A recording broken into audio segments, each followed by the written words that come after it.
waaw maali yoo oromoo jechuun kana kana oromoo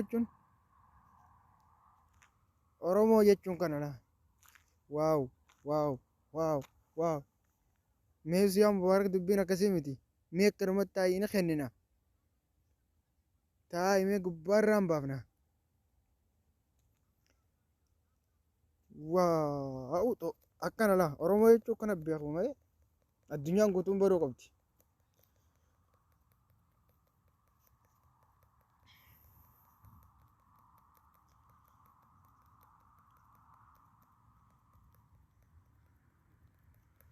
maali oromoo jechuun kana kunuula isiin kuma hunsen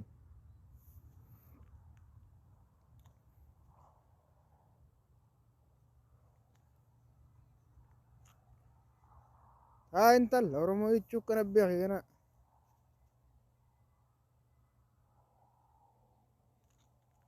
itti muddaa gaa isin dhaqqabaa jiran itti muddaa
أو ولدي هاتن دور أخوتي أورمو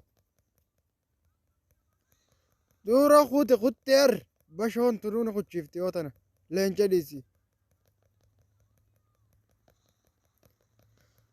لين جليسي بشون تنون أخوت شفتي ها أمس إيجي أمس إيجي أمس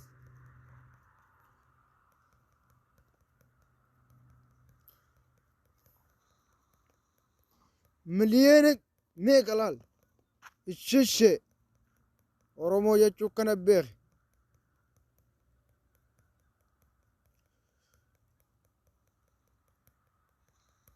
miliyoona jaan guuttee bira kutuu deemti jechuudha waaw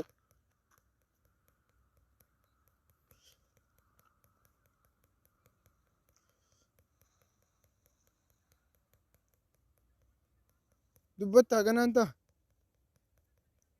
intal dubbattaa kana way nu dhaqqaban kaa'oo oo baqadha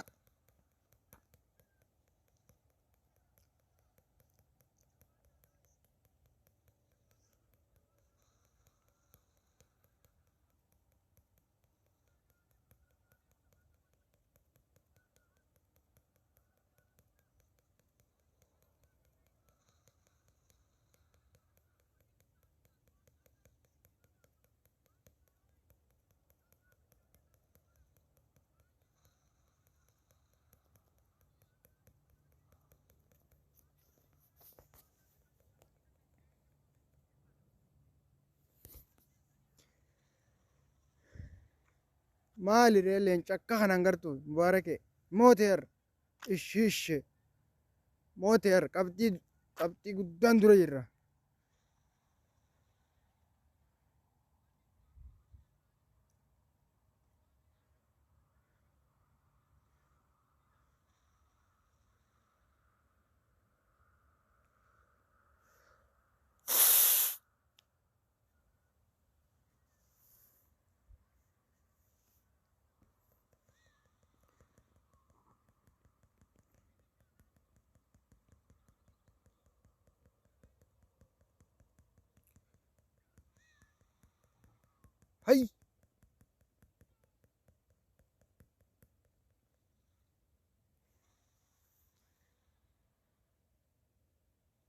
Galatooma galatooma Oromoo to galatooma.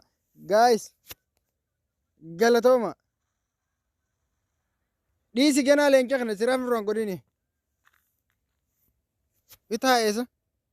Bitaa leenci. Ammas moo dhiisaa leenca kana siraaf hin godhina. Bitaa haasa.